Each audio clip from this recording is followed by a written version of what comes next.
ETL and ELT, they sound very similar, and in conversation, you might mistake one for the other, but there is a key difference, so let's dive into it.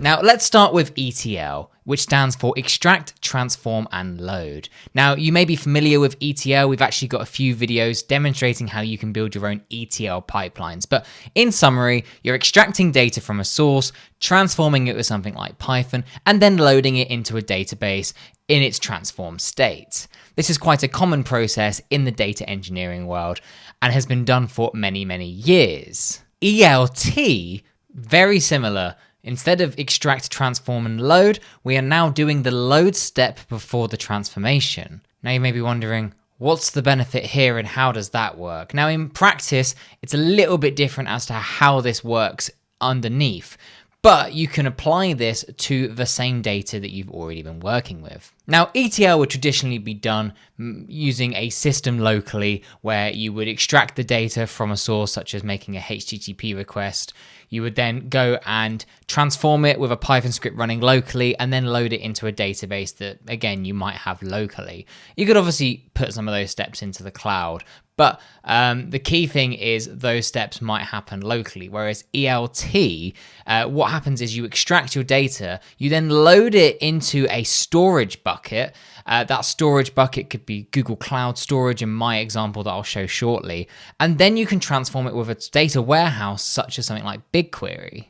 Now, the benefit you get here is now you can access the power of the cloud to do your transformations, which also means that if people like your marketing team are wanting analytical data sooner, they can do that without having to wait for all the data to be transformed and then loaded. If the data is already loaded into the data warehouse, you can just run the transformations you need as you need them. Now you may be thinking, cloud provides a ton of benefits. Why isn't everything using ELT?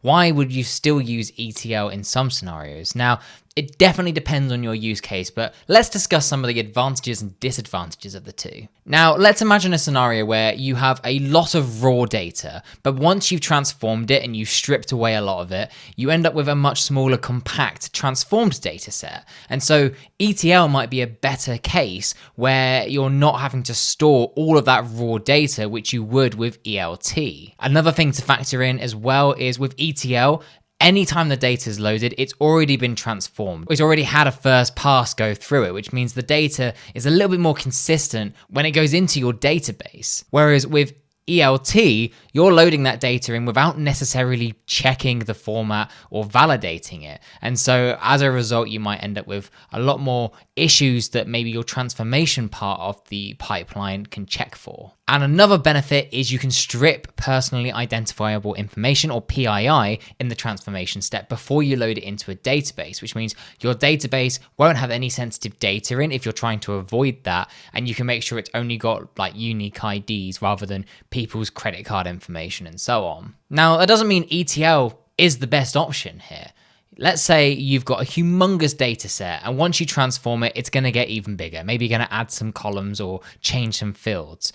That means that could take a long time if you're running that on a local server or another process, where instead you could just load that data straight into the cloud, in this case into your storage bucket, and then your data warehouse can immediately access that and allow you to then start running queries on it with the power of the cloud, which means you can work through that data a lot more efficiently than transforming it first and then loading it into your database. Now I'm going to quickly go through a demo here to show you both of those working in action with an orchestrator like Kestra. Now, here's an example where I'm doing an ETL pipeline. I'm going to extract the data, transform it with Python, and then load it into a Postgres database I have running locally on my machine. Now, this is actually a workflow that we're going to be using in the Data Talk Club's Data Engineering Zoom Camp happening in January, and we're very excited to be sponsoring the workflow orchestration part. So if you're interested to learn even more about how you can do these sort of pipelines, definitely make sure you get yourself registered for that in January. But here's a sneak peek of what that will entail. Now, this pipeline here is going to download some New York taxi data. Now, this is using the yellow data set, which translates to the larger one. And we can see where using a lot of data like that locally can have performance implications. what we can see from the topology view here is we're going to extract that data. We're then going to create some tables that we can then be able to take multiple months worth of data and merge it all together. Then the key transformation step is we're going to add a bunch of unique IDs and file names, which means that we can make sure that we aren't getting any duplicate rows between files, or if we were to run this again for the same file, we don't end up adding it again because it already exists. And so that's our transformation step, and we're doing that directly with SQL here. And then we're going to merge it all together so that final table has all of those different months together. Then we're going to just purge the files at the end so that this workflow isn't holding on to that CSV file. Now, if I press execute here, we'll see that the extraction is going to take as long as it's going to take to download that CSV file from GitHub. But then we can see all of those local operations happening on my local system. Now you may be using a faster server or still a VM in the cloud or something like that, but for this purpose, this is just running locally. You'll see that it can create all those tables. It can then start the copying in process of copying the data into the first staging table. After that, it can then create those unique IDs, which again is another time-consuming process. So it took about 24 seconds to copy into the staging table. Now it's in the staging table, it's going to add a load of unique IDs. Again, another time-consuming process. So we'll see how long this one takes. So that took about 44 seconds to add those unique IDs. Now this data set has got like 700,000 rows in it, so it makes sense that it takes time, but this is where transforming it first can take a little bit of time. And then it's going to merge all that data together into the final table, which again is going to take a little bit of time, especially as you add more and more rows to that table. It's just going to take longer and longer. And then we can see it took another 45 seconds to merge that data. So in total, it took about 2 minutes 15. Obviously, it took about 16 seconds to extract the data from GitHub. That's out of our control. So that is how it worked for the Postgres database using an ETL pipeline. Now we can actually use pgadmin to have a look at our Postgres database just to see how much data is in here. I was actually wrong. It's not 700,000 rows. It's actually got 7 million rows in here, which is why it took so long. And we saw with the Zoom camp last year, people with less powerful computers were struggling with the yellow data set to do locally. And that's where BigQuery was a big help to them because one, they didn't have any performance issues where their whole system froze, but also it was able to transform the data so much quicker. So here we can see it's done all the data. We've got our unique row in the file name and then all the other rows that this CSV file had. But it took a good amount of time both to query it locally as well. It took 45 seconds to run this query, where BigQuery will be hopefully quite a bit quicker. Now let's have a look at an ELT pipeline. So here we're going to use BigQuery. So let's have a look at the topology view. We're going to again extract that data exactly the same way we did before. Then we're going to load it into GCS, into our storage bucket.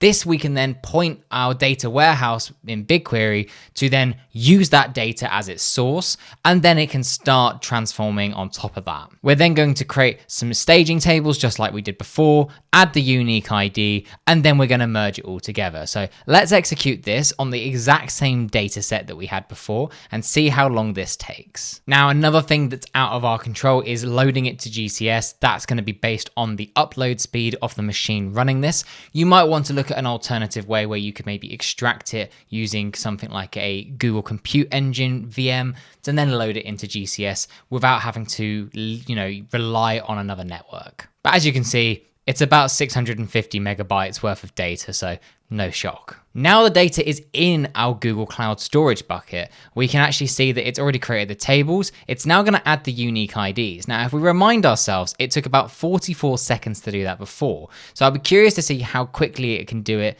now that it's doing it directly in the cloud and it's not having to rely on a local system. So there it took 27 seconds. So was a bit quicker, not as quick as I was hoping, but the merge only took 4 seconds. It didn't have to spend ages doing the merge. So the whole thing took 1 minute 40, most of that being the loading to GCS. So assuming we're able to load it in a much more efficient way that doesn't rely on my upload speed, we would see a huge performance improvement.